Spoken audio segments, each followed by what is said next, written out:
Welcome to the Oral History Podcast, which features stories from the oral history website voicesofoklahoma.com, where Oklahomans have given generously of their time to tell their life story for present-day listeners and for the generations to come. Our entire collection is available at voicesofoklahoma.com. By subscribing to our podcast, you will be notified of new Oklahoma oral history podcasts. So now listen to another interesting storyteller from voicesofoklahoma.com. The son of Lebanese immigrants, Michael Samara was born in 1924 in Oklahoma City. He started working in restaurants for his brother Jake at the age of 12. He managed the Jamboree Supper Club in Oklahoma City and moved to Joplin, Missouri to open and manage Mickey Mantle's Holiday Inn for 6 years. Mike opened the Celebrity Club in Tulsa at a location which was then way out east at 31st and Yale Avenue in 1963. Beyond the Celebrity Club, Mike owned or had an interest in the Hilton Havana Inn, Big Mike's Hamburgers, Utica 21 Club, and Sleepy Hollow, among others. He was also part of the team that brought the first Burger King fast food restaurants to Tulsa. In 1984, Mike successfully campaigned for Oklahoma to pass liquor by the drink. The Alcoholic Beverage Laws Enforcement Commission issued Samara the state's first permit for liquor by the drink on June 19, 1985. Even though his eyesight was failing, he would continue to put on a suit and tie every evening and go into his restaurant to greet his patrons until he was 91 years old. Mike was 94 when he died November 1st, 2018. Mike's personality, which made him so successful in the restaurant business, comes through in this oral history interview on voicesofoklahoma.com. Today's date is April 23rd, 2009. State your name, please, your age, and your date of birth. My name is Mike Samara, S-A-M-A-R-A. I'm 84 years old. I will be 85 next month. May the 17th, 1924 was my birthday. For the record, tell us where we are recording this. We're in the Celebrity Restaurant in my office, formerly known as Celebrity Club for many years, and we changed the name just a few years ago. Where were you born? I was born in Oklahoma City. Tell me about your father and mother. My father and mother were both immigrants from Lebanon around the turn of the century. My father's name was Amin Michael Samara, and my mother's name was Fulamina, F-U-L-A-M-E-N-A. What did they do? What was their profession?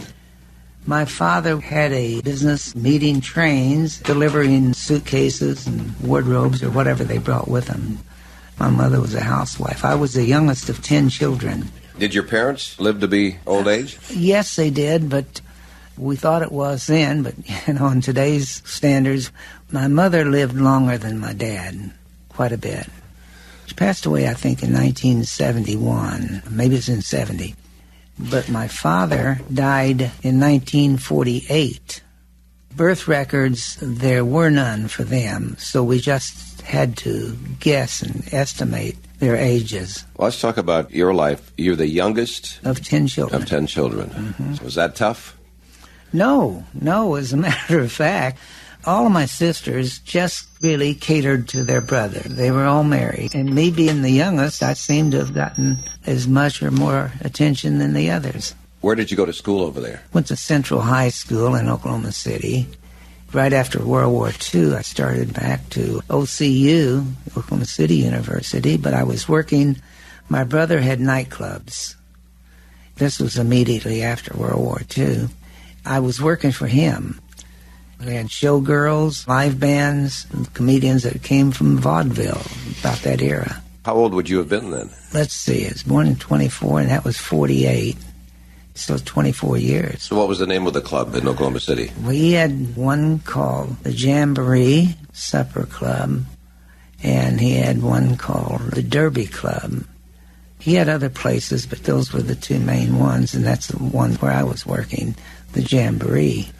I dropped out of college. I thought it was a lot more fun than college, and the allure of all of the things that you would endure there. Were there name personalities, name showbiz people that came through that club? Yes. As a matter of fact, the man that became a female, the first one I can't think of her name, but he had her there. She's a terrible act, but it was a big name. He had an exotic dancer. Her name was Evelyn West, and her claim to fame was she had large breasts, and she had them insured with Lloyd's of London. He didn't know whether he was going to book her or another legitimate, well-known singer by the name of Wee Bonnie Baker. That was before your time. She was very popular, and he decided to go with this Evelyn West. Well, it caused a sensation, being an exotic dancer. You could see more on primetime TV today than you could there then. But it caused quite a sensation. The local gendarmes, the local police came out there and they stopped the show.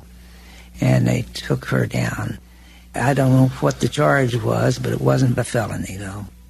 It caused such a sensation, the people just could not wait to get in there. They started crowding in there, and the lines were outside the building. So they finally decided that they were making my brother rich by doing these things, and they did it again. So they finally dropped everything. I have another brother who was a lawyer that represented him, and all we gained out of it was a lot of publicity. That was the starting of the exotic dancers in Oklahoma City. Unlike the ones that are here today, these are more nude bars, I think. I've never been in one here, but I grew up in those after World War II in the late 40s and the early 50s. Let me ask you about World War II. Were you in the military? Yes, I was. What did you do? I was a surgical technician in a medical clearing company. I ended up several places in the United States. Had my first basic at Camp Roberts, California, and went to Paso Robles. It was camp there, and then up to San Francisco and Washington, then back down to San Francisco, and finally was sent to Camp Carson in Colorado. Then they sent me to Fitzsimmons General Hospital, and that's where I trained to be a surgical technician. And then from there, I went to Fort Riley and then New Jersey and to Europe. I went to France and Belgium and Germany. I was in Germany when the war ended.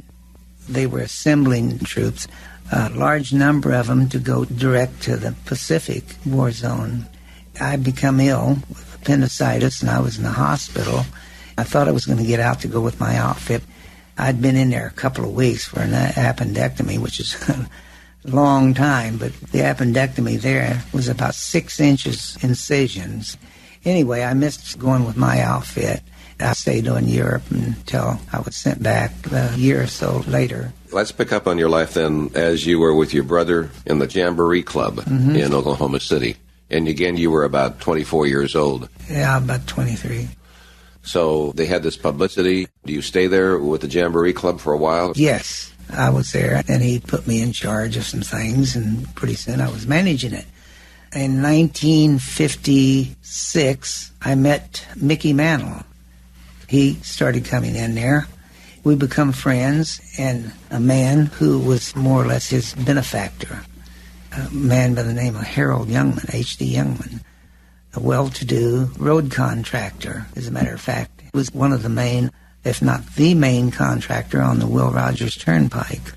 They were friends, so one night they came to me and they said, "We want to talk to you." And I said, "Sure." This might have been in 57 because I'd known him for a while, early part of 57. And they says, "We're building a Holiday Inn in Joplin, Missouri, and we'd like for you to go up and run it." I said, "I don't know anything about a hotel or a motel." They said, "Neither do we." So they sent me to Memphis, and I trained under the man who opened the first Holiday Inn in America. Incidentally, the Holiday Inn in Joplin, Mickey Mantle's Holiday Inn, was the 50th Holiday Inn in the world. Now, I think, what is there? It must be 15,000 Holiday Inns throughout the world. It was really in its infancy. I went to Joplin. We were still under construction. We finished it and opened.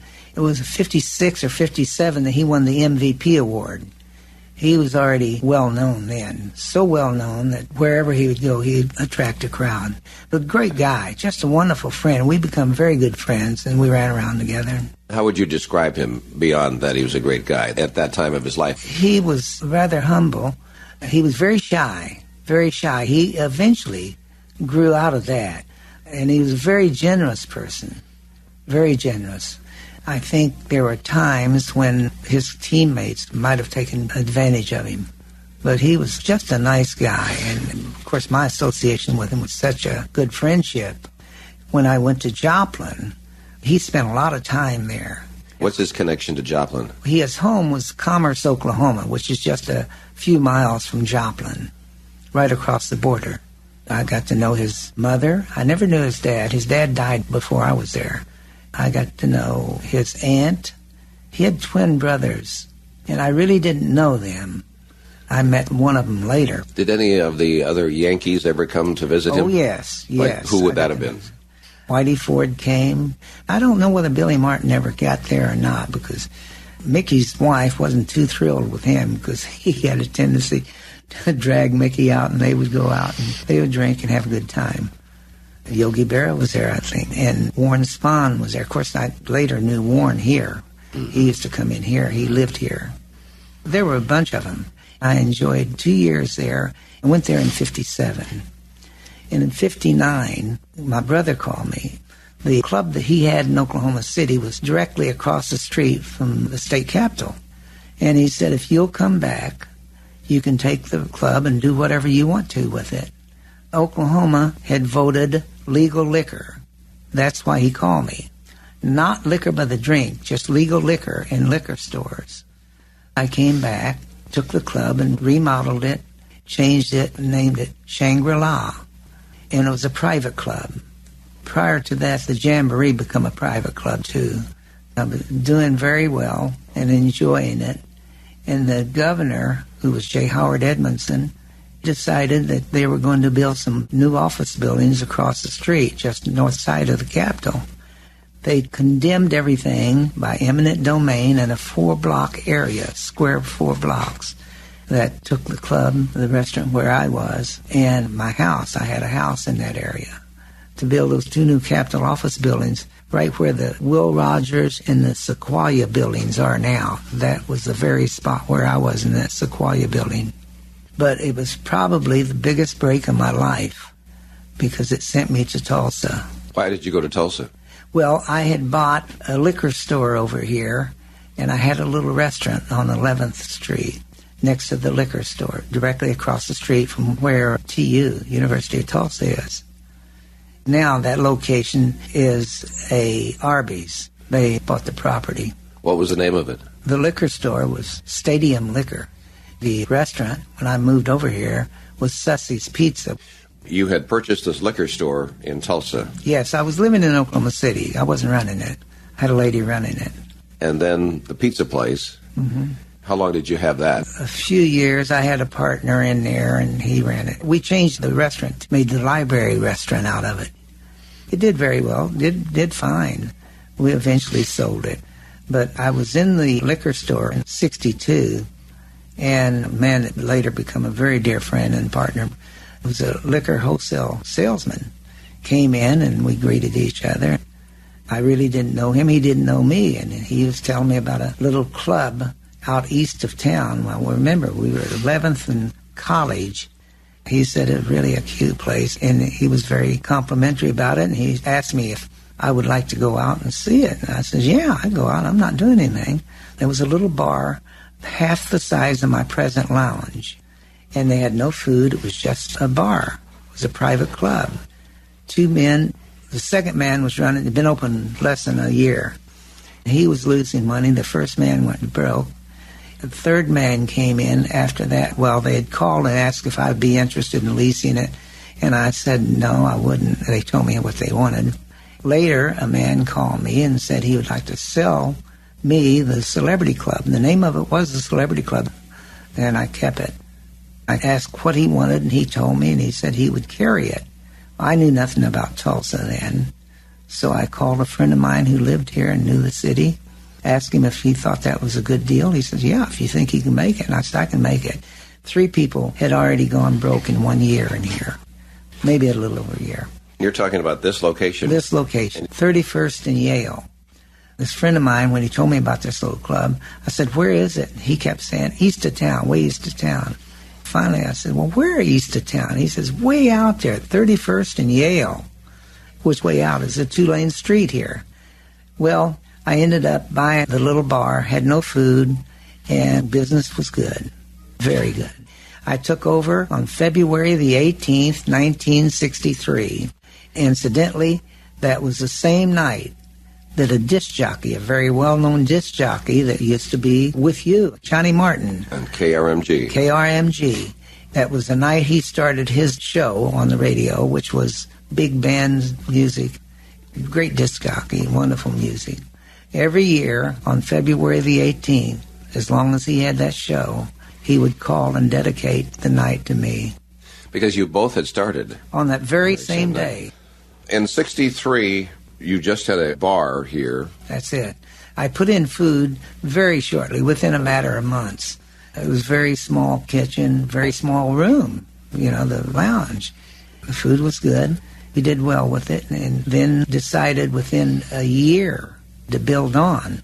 The property included a building on my north side that had to be destroyed. It was so bad. Big hole in the roof. You could see the sky from there. Yeah, several other things. But anyway, we built onto it. This was a private club, and it's continued to be a private club for many, many years, up until the time we got legal liquor. How was liquor sold in 63 when you started? One would bring their bottle in. We would put their name on it, and we would serve drinks out of their bottle, and they paid for the service and the setup. Known as liquor by the drink. Liquor by the wink, they called it then. It was not legal liquor by the drink. As far as I'm concerned, there was never any legal liquor by the drink until we got the laws passed. That's true. It wasn't known as liquor by the drink. It was liquor by the wink, right? Mm-hmm. You referred earlier to legal liquor. Legal liquor was voted in Oklahoma in 1959. That was what brought me back from Joplin, Missouri, to Oklahoma City again. So legal liquor, we go to liquor by the wink. Mm-hmm. There would be many, many clubs and restaurants, and to say that they adhered to the law of having to bring your bottle in wasn't so. How did they get around that? The most common way was they were all private clubs, all of the operations, or unless it was a restaurant that had a bar.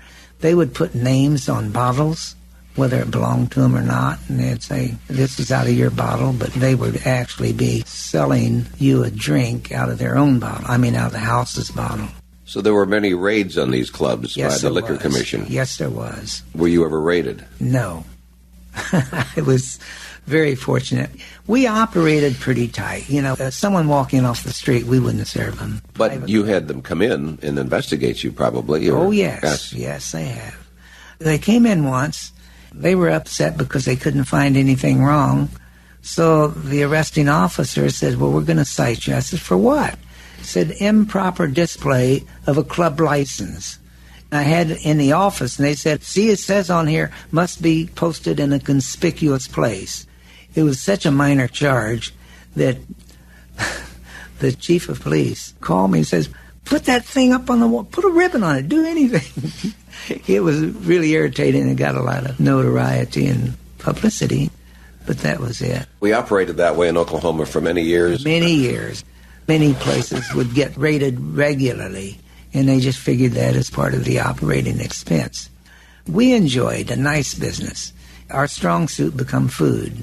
We had a very limited menu, but whatever we had, it was very good. What items were on the menu? Steaks, fried chicken. Fried chicken is still a very popular thing. So are steaks and lobster tails. The chicken is cooked in a heavy cast iron skillet. It still is, just like your mother, your grandmother used to cook it. There were no tricks, no secret seasoning. It was just good cooking.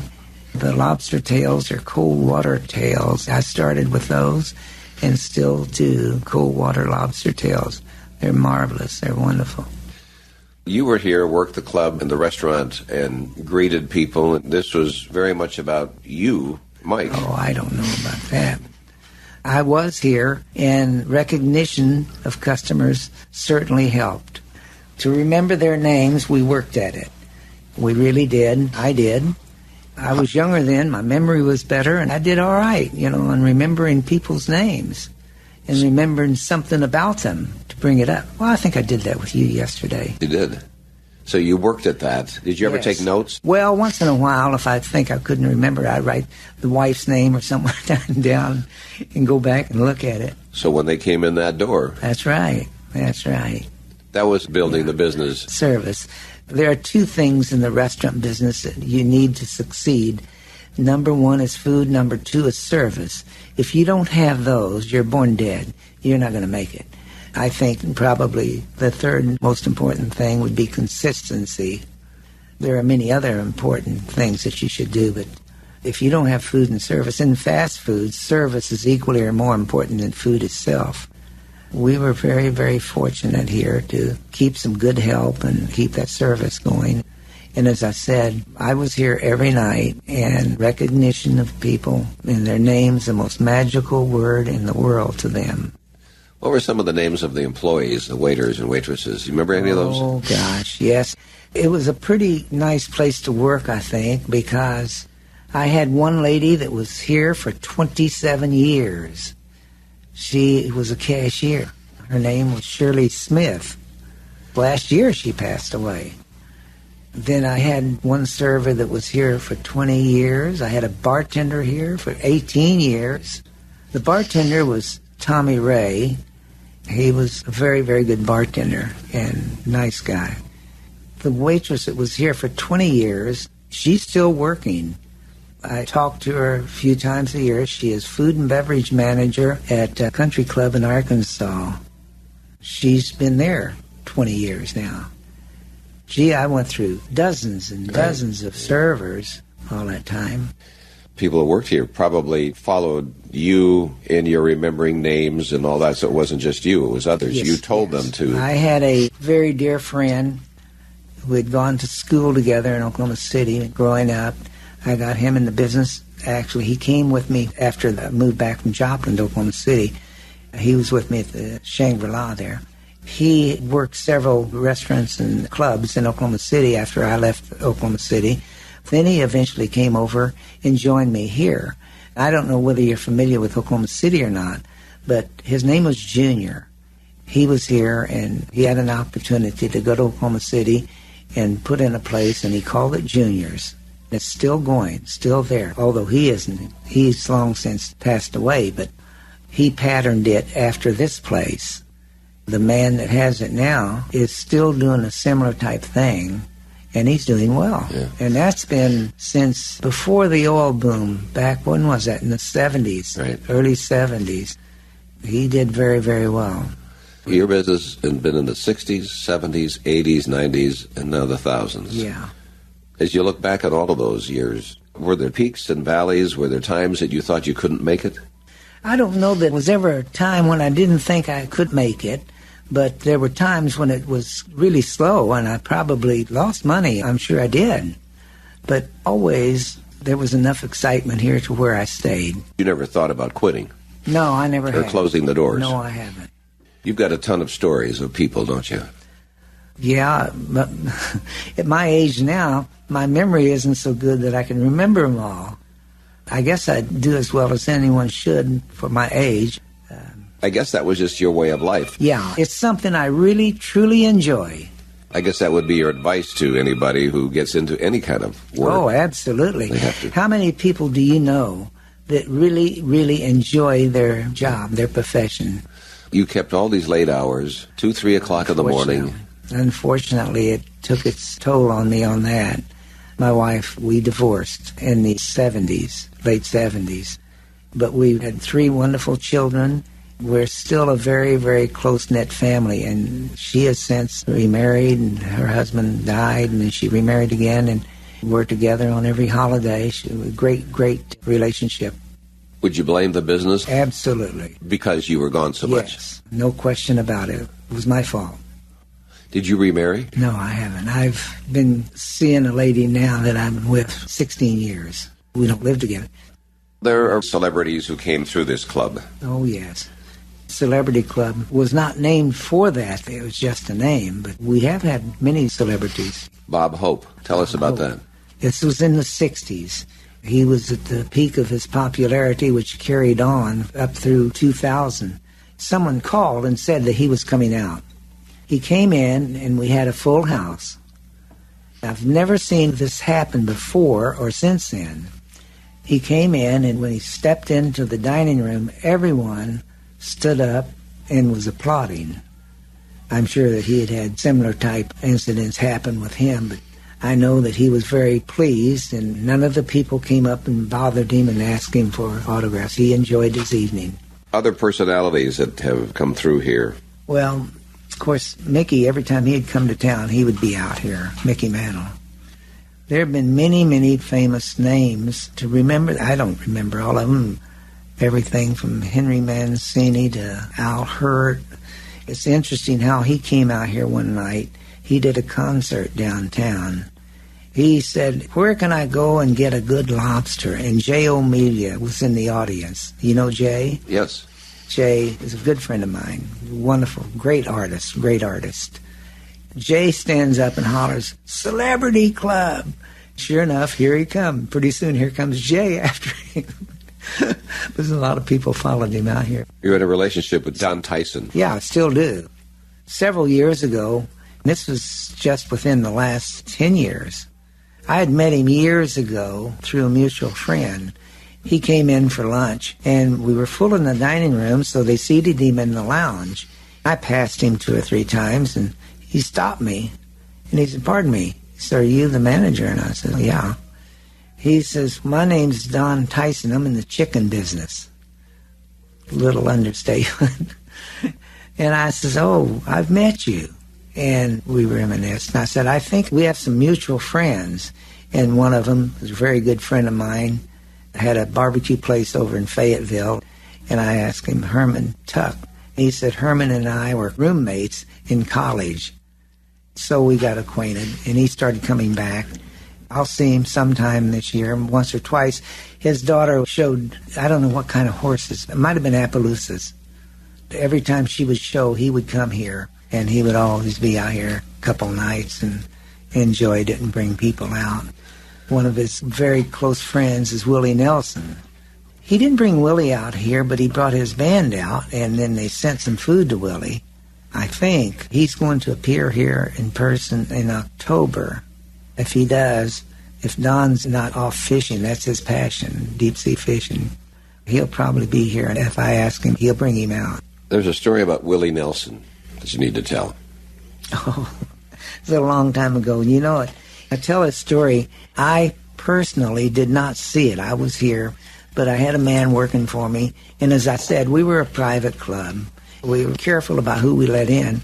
This had to be in the early 70s. Supposedly Willie Nelson come to the door to try to get in. And he said, "No, we can't do that. It's a private club." Turned him away. If I'd known that, I darn sure wouldn't have turned him away. I would have welcomed him with open arms and catered to him. Did that upset you? Later when I found out about him. But he was just doing his job. So when Willie Nelson was told he couldn't come in, he hasn't been here since. That's right. And that would have been in the early 70s. Yes. So you want to see if he can be welcomed back again. He's probably forgotten that. I'm sure he has. Last year, I went over to Fayetteville, and we had lunch with Don Tyson and this friend of mine that I said they were roommates in college. While we were there, Don got up, went to the phone, he came back, and he's sitting next to me, and he said, "That was Willie Nelson. He's in Norway." He said, "Today is his birthday," and I sent him some flowers. He said, "I do on every birthday of his." And he said, he just called to thank me. Tim Conway? He was here. Tom Poston was with him. Marilyn May. Marilyn May is a very dear friend. She has been for many years, and she's a great singer, great vocalist. She appeared on Johnny Carson's show more than any singer. Johnny Carson would always say it was his favorite redhead from Kansas City. She has got to be in her 70s now, and she still looks good. Anytime she's in town, she'll come by. How did that start? We had a mutual friend. He has since passed away. He and his wife both have since passed away, and especially his wife, who was Marilyn's closest friend. She told me later. As a matter of fact, Marilyn was with her when she passed away. If she comes to town, she will be here. Yeah. I promise you. One night, this has been 2 years ago, she was here and everyone had left except a friend of hers, an attorney by the name of Pat Kremen. She and I were the only ones left here. I don't drive. I'm visually impaired, as you well know. So Pat said he would take me home because my ride had already left. We start to get in his car, and she insisted that she get in the back seat. So I get in the front seat. He turns the ignition on. He has one of her CD albums playing. And as we were going home, she was singing live to us from the back seat. And it was quite a thrill to hear her sing like that along with the CD. When we get to my house, I asked them if they'd like to come in. They said, certainly. So they go in, and in my kitchen, I have one of those little Bose radio and CD players. I have hundreds of CDs. And lo and behold, I happen to have one of hers in there playing at the time I turned it on. Yeah. There again in my kitchen, she was sitting there singing to us along with that CD. Quite a thrill. One of the most memorable nights I've ever had here. That's great. I'm thinking about your dining area, which is all decked out in red. How did that come about? I say burgundy. It used to be three colors. One was red and white. Then we changed it.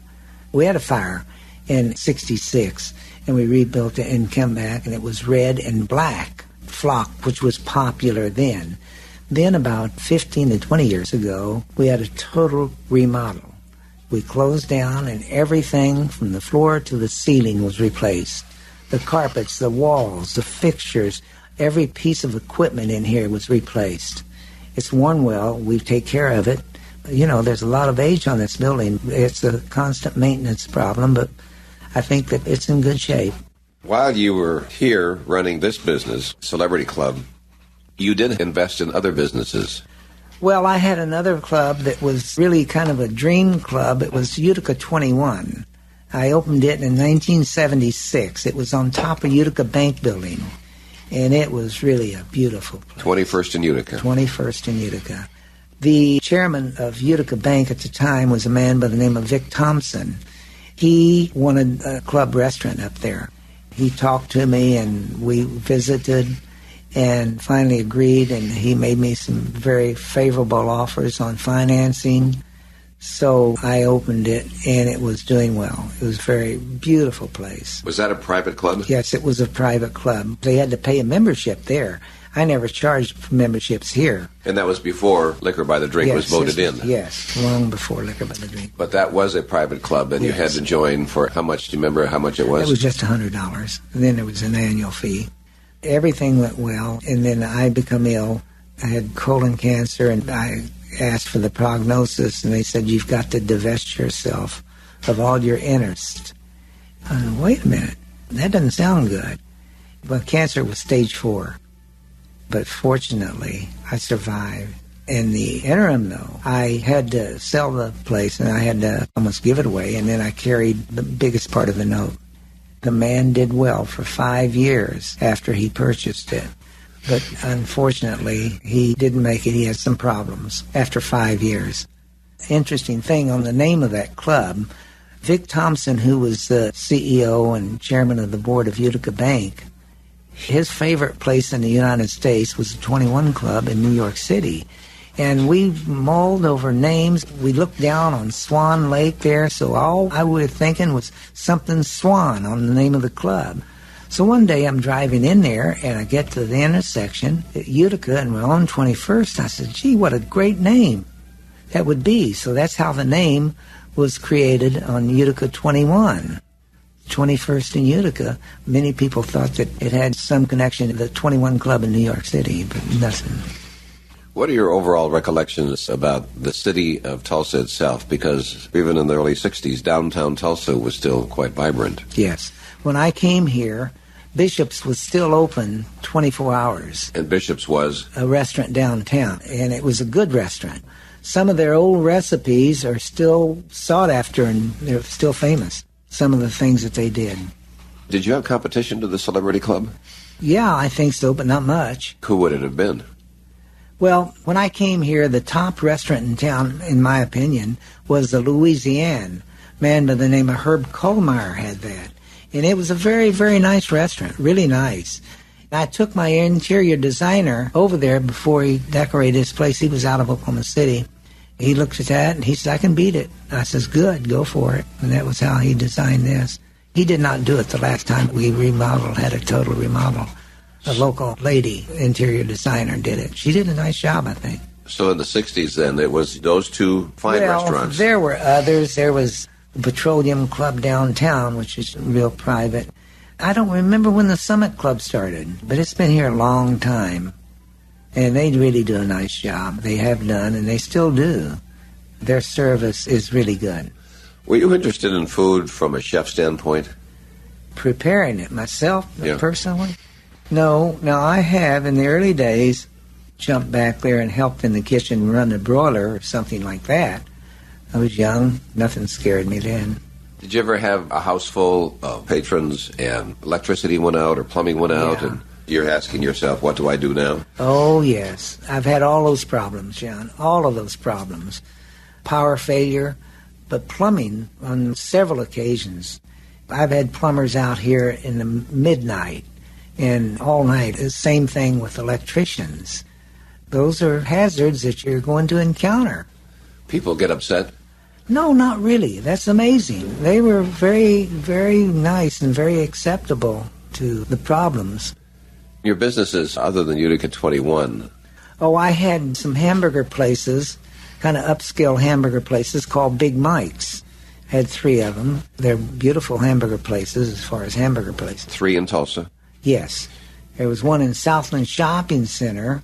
There was one on 51st Street next door to Steak and Ale. 51st and? Yale, just west of Yale.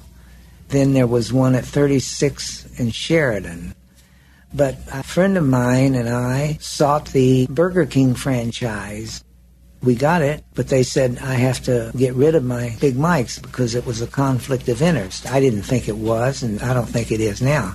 But I did. I got rid of those, and we got into the Burger King business. We had 3 Burger Kings, had a lot of problems. We finally got them worked out. I hired a man for a director of operations. He turned them around and got them going good. So we built the 4th store. Then he said he didn't want to do anything with my other partner. So we bought him out. We ended up with 6 Burger Kings and operated them. They did very well. Then we sold them, and we sold them well. Was that in the 70s? No, 80s? that was in the 80s. 80s. Uh-huh. You were obviously in competition then with McDonald's. Yes. Can you tell us? Someone would say to me, what do you think of McDonald's? My answer was, I think they're the smartest operators in the world. They're the largest restaurant chain in the world. They're the largest users of beef in the world. They're the largest users of potatoes in the world, the largest users of bread in the world. And they do things right. Whether you like them or not, they're the smartest operators I've ever seen. Consistency is one of the great features that they have. If you like the French fries, which are really excellent, if you like them here, you're going to like them in Paris. If you don't like the hamburger here, you're not going to like them in Hong Kong. Wherever they are, they have consistency. They know how to operate. And I think Burger King has done very well, and they're still doing well. But McDonald's are just smart operators. So many things that are standard are things that they've proven to work well and do well with. Were you offered opportunities that you turned down that maybe you should have acted upon? Oh, many investments, yes, certainly. Yes, absolutely. I was thinking in maybe other cities, if somebody said, why don't you come to... Oh, yeah. Now, if I'd kept with Big Mike's, it would have been a great opportunity to franchise. They were really good-looking, handsome hamburger places. We had telephones, the candlestick telephones, in each booth and table. And you would order your food like that, and then they would buzz you when it was ready, and you'd come up and get it. That was kind of a gimmick, but it worked. It was kind of classy. Big Mike's, was that a nickname of yours? Well, the man that did the interior design, he named me Big Mike. Other opportunities. One time, I was young, I was aggressive. And I thought, you know what would be a good idea is to take Big Mike's and tie them in with some of those big stations on the interstates and the turnpikes. This was before McDonald's ever did this. Do you remember an actor by the name of Dale Robertson? Yes. Dale was a friend of mine, and he came to town once. He'd come by here, and he says, I'm going up to Phillips and see them. I told him about this restaurant idea I had, and he says, do you want to go with me? I said, no, I don't want to go up there. It's your deal. He said, no, come on. So I take my renderings and my idea of tying this in with one of their stations, and it had not been done. He was personal friends of Booth Adams. We go up in the private dining room, and Dale said, Mike, show him what you have. And I showed it, and so that was all right. But this one guy kept coming back and looking at it, came back and looking at it. Nothing ever happened. And I don't know whether I could have done it or not. But eventually, it ended up McDonald's doing a similar thing. Mine was a little more upscale. I'm sure that McDonald's would have adapted to anything as smart as they are. But they weren't the giant then. They were big, but they later become even bigger. That was one idea that if I'd gotten it, it could have been very, very good, very lucrative. How about elected officials, mayors, councilors, commissioners? Would they come around? All of them, very, very few have missed this place. So the mayors? The mayors, I knew every mayor that they've had, with the exception of the present one. I do not know her. I don't think she's been here. Now, her husband has been here, I think, prior to their marriage. And she may have been here, but I didn't know it. Every mayor since 1963. Maxwell? He was the first one. Nice guy. Yeah, we got along good. Here you are at 31st and Yale. We have the Broken Arrow Expressway not too far from here now. That wasn't built when you came in. It was just being finished, She probably saw that as good for your business. Yeah, if we'd only known, and if they'd only known and made it bigger and better. Yale was a 2-lane street. I love Tulsa. And I say about J. Howard Edmondson, when he condemned all of the properties in Oklahoma City where I was, I should say thank you, because it sent me to Tulsa. Yeah. Well, here you are after all these years, successful. You must feel like you're a lucky man. I am very lucky, John. Very lucky. I count my blessings. Grandchildren? Have 3 children, 8 grandchildren. How would you like them to remember you? I would like them to remember me as the relationship that we have right now is so good. We don't have any disagreements, hardly at all, and I think that they have a lot of love and respect for me, and I could not love them any more than I do. Yeah. They're just terrific. All of them, my kids and my grandchildren. You can't say anything more than that. I mean, that's the top of the list, isn't it? You were born in Oklahoma City. You came here and have enjoyed a very nice lifestyle as a result of your business. Yeah, I've never lived lavishly, but I've always been comfortable. You know, this business, as I referred to earlier, yeah, it's good food, but it takes a personality like yours. Remembering names, people enjoy walking in because they feel good as soon as they walk in. Mm-hmm. Isn't that true? Yes, and it's so important, I think, still is, to recognize, whether you know them or not, but recognize people as they enter with a kind word, softly spoken, puts them at ease and relaxes them, especially when they come into a place that's kind of an upscale place. Not like a hamburger place, but, you know, if they come in here, they're going to be here for a little while. If you welcome them, it puts down the barrier as they walk in, especially if they're strangers. Now, if they're regular customers, on the majority of them, I can't see now, but I'm recognizing voices. When you came in today, well, of course I was expecting you, but I recognize your voice. You know, if people like a place, they may be less inclined to complain. Sometimes your service could be off, or even maybe the quality of food. And if they liked you, which they did, don't you believe that they were able to work with you on it? Absolutely. I tell my friends that it's nice to receive compliments and things are good, but if things aren't right, please tell me about it. I can't do anything about it unless I know, and I appreciate the fact that you are telling me. And believe me, that really puts them at ease, and they do that. So as students listen to this, the restaurant business is a good business. It's a good business if you like it. You know, I have a friend in Oklahoma City at Restaurateur. We were discussing it one time, and he said, you know, I think you have to have the insatiable desire to satisfy in this business. Yeah. And that's true. You're a servant. Yeah. Really. Uh-huh. I mean, they don't look at you as that, but you really are the servant. Absolutely. Absolutely. If you had the top three things I said, food, service, and consistency, many years ago, remember the Lucky Strike ads? They'd say, American Tobacco Company. Tobacco is our middle name. Well, you could say that about this. Service is our middle name. Absolutely. And it's one of the toughest businesses, hard working, and it's also tough to keep people in the restaurant business, isn't it? Yes, it is. We're fortunate with our employees. They usually stick around. But that means you've treated them right. Well, we hope to, yes. And I think we do. Well, thank you for this time.